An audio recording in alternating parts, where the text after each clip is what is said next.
Hey, what's up? It's Tony from Street Church. Welcome to the Inside Job Podcast. Hey, thanks for hopping on board today. This is week one of a 3-week series, and I'm excited about this series. The name of this series, 2 words, but God. But God. So years ago, I used to go out on the streets of Trenton, Philadelphia, and sometimes I would go into Camden. And I would always have a few people out there with me. And there was this one guy I used to go out with. His name was Ken. And what I loved about Ken is he had this mindset, right? He had this perspective of, with God, you never know. Like, you never know what could happen. Anything is possible. And I just love that. And I think it's so true, right? That you never know how somebody's life could be impacted through just a random act of kindness, sharing the gospel. You just never know what God can do because he's capable of anything, right? And I think that's so true, especially in light of those 2 words that we're going to talk about here for the next few weeks. But God. Because of those 2 words, you never know how somebody's life could be changed through an act of kindness. You never know how your life could be altered, how your heart could be edited and tweaked and changed as a result of you demonstrating kindness, right? So we're going to talk about those 2 words and just how they can change the course of people's lives and of our lives if we walk them out. But God. So there's this famous verse, it's in Ephesians chapter 2, right? I'm just going to paraphrase it for you guys. So basically, it talks about how much of a train wreck we all are, right? How much we all are in need of God to intervene in our lives and have grace in our lives because we're all a mess, right? It says that we were all objects of wrath, all of us, right? Like you can include everyone in that sentence. And then the next verse it says, but God, who is rich in mercy, because of his great love for us, with which he loved us, made us alive again in Christ. But God, who is rich in mercy, right? So these but God words that you read about, that you hear about, in the scriptures, always have to do with mercy. With mercy.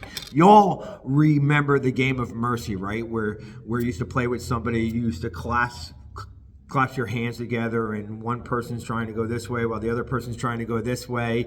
And somebody's killing you and it hurts so much. And then you yell out, mercy, mercy. And the guy releases his hand from you. And you're like, oh man, thank God that was killing me, right? That's what mercy is, right? Really what it means is, a person is in a miserable situation, in the middle of a situation where he's surrounded by trouble, a miserable situation, and somebody comes into their lives and they have pity on them. And they extend kindness into their lives, right? In the middle of a miserable situation, they have pity on them and they release kindness into their life in some way, shape, or form. That's what mercy is, right? And most people think that the first place that it's in the Bible is, in Ephesians chapter 2, right? Because it's really famous. But God, who is rich in mercy. But actually, the first time that we hear the words, but God, comes all the way back to Genesis chapter 3, in the fall, right? Adam and Eve, they eat the apple, they eat the forbidden apple. They go hide behind a tree because they hear God walking in the garden. And then it says, as soon as they hid behind the tree, it says, but God called to them. The first times that you hear the word but God are not in the New Testament, but in Genesis, all the way back in Genesis chapter 3. But God called to them. So the first thing that God does is he intervenes in the life of Adam and Eve, and he releases mercy into their life by calling out to them. But God called to them, right? Instead of turning away from them, he turns towards them. And that's what mercy is. When anybody is in a miserable, pitiful situation, we don't turn away from them, but instead we turn towards them and release kindness or compassion into their lives in some way, shape, or form, right? And the cool thing about it is this. It not only could potentially impact their life in a way that could perhaps alter the trajectory of their life and those around them, but it can also impact our hearts and create an internal change within us that leads to an external change in our lives, right? So it boomerangs back to us, and we benefit from it ultimately. And that's the cool thing about God, that in the economy of the grace of God, nothing is wasted. Nothing is wasted. So we're going to talk about next week how,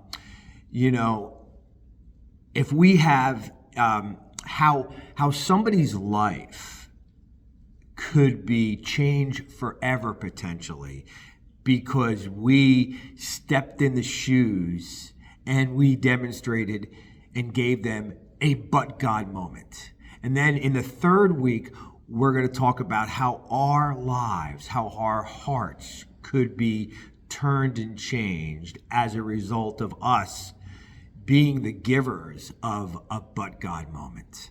So I'm really excited about this series. So remember, one for the road. With God, you never know. You never know. Remember, count each day a new life. Hey, until next week, have a great week, guys. I'll see you then. Bye.